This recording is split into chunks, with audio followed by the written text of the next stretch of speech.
You guys are fun. You sounded like you did get naps this afternoon. I appreciate that. I'm a little bit jet lagged. I flew in late last night from Boise. I don't shake the jet lag so easily anymore. Sometimes I fly, I'm friendly, and I feel like talking to the person on the plane next to me, but sometimes I don't. I've been on a plane for 6 hours. I don't look at the guy in the seat next to me. I don't talk to him. I don't even acknowledge he exists. Then when the plane lands and we're pulling up to the gate, I like to go, "So what's your name? You have any hobbies or anything you want to talk about for the next couple of seconds here?"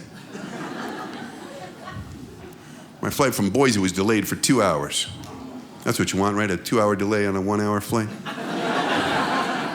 And then when they make the announcement about the delay from the desk there, they say, "We want to thank you in advance for your patience." I don't like to be manipulated like that. I go over to the desk, I go, "I want to thank you in advance for your free upgrade to first class. Thank you for that. Thank you in advance. I apologize in advance for going berserk when you don't give it to me." I apologize. Didn't work though, they put me in last class.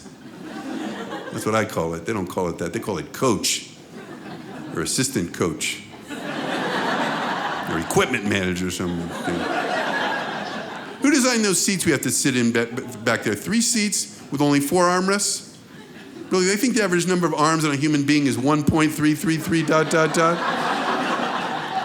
It's closer to 2.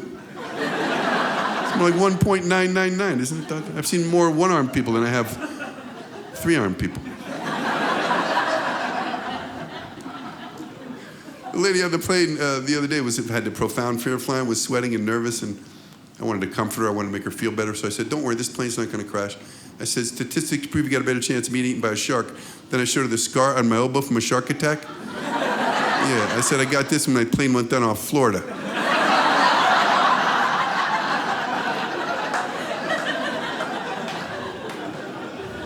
You know what I like to do on the plane? Sometimes I like to pretend like I'm reading a Chinese newspaper. Because that impresses people, you know. And I like to impress people. And they usually go, "Wow, you can read Chinese? That's cool." And I say, "Is that what this is? I thought I forgot how to read. No wonder this alphabet doesn't seem familiar." As soon as I sit down on the plane, I hear this on the loudspeaker. You know, tampering with or destroying smoke detectors in the lavatory can result in a fine. But they don't say what the amount of the fine is. It's the dollar amount. So I call the flight attendant. "What's the dollar amount of that fine?" "Yeah, that information will help me make my decision." "No, I don't like to smoke, but I do like to destroy things. And sometimes I tamper. Sometimes I'm a tamperer." I like the emergency exit row. I like the extra leg room because I'm kind of tall, and I like the aisle seat if I can get that. And these days, the flight attendants give you that safety talk, and then everybody's got to give them a verbal response down the line. Everybody's got to go, "Yes, yes, yes." They got to hear everybody say that. And then they ask you if you have any questions, and I always ask the flight attendant a question because I take my role very seriously as an exit row occupant, so I always ask a question. "Yeah, so we get to Denver. Say the pilot screws up real bad, right? And we come down way too hard, too fast.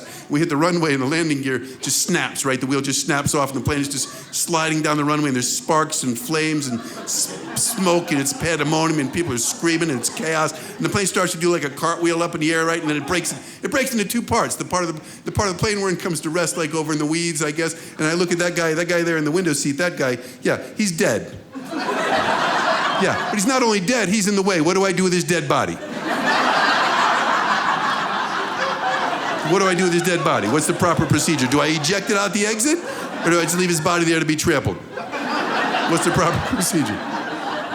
What's your name? Bob. Bob, do you have a preference? You want to be trampled? Trampled or ejected? How about this? How about I try to stuff Bob's dead body in the overhead compartment? I think I get it up there. He's a big guy, but I think I can get it up. Maybe the middle seat guy. Will you help me stuff Big Bob's dead body in the overhead compartment? I need a verbal response. Subscribe to Dry Bar Comedy for even more of the world's largest collection of clean comedy.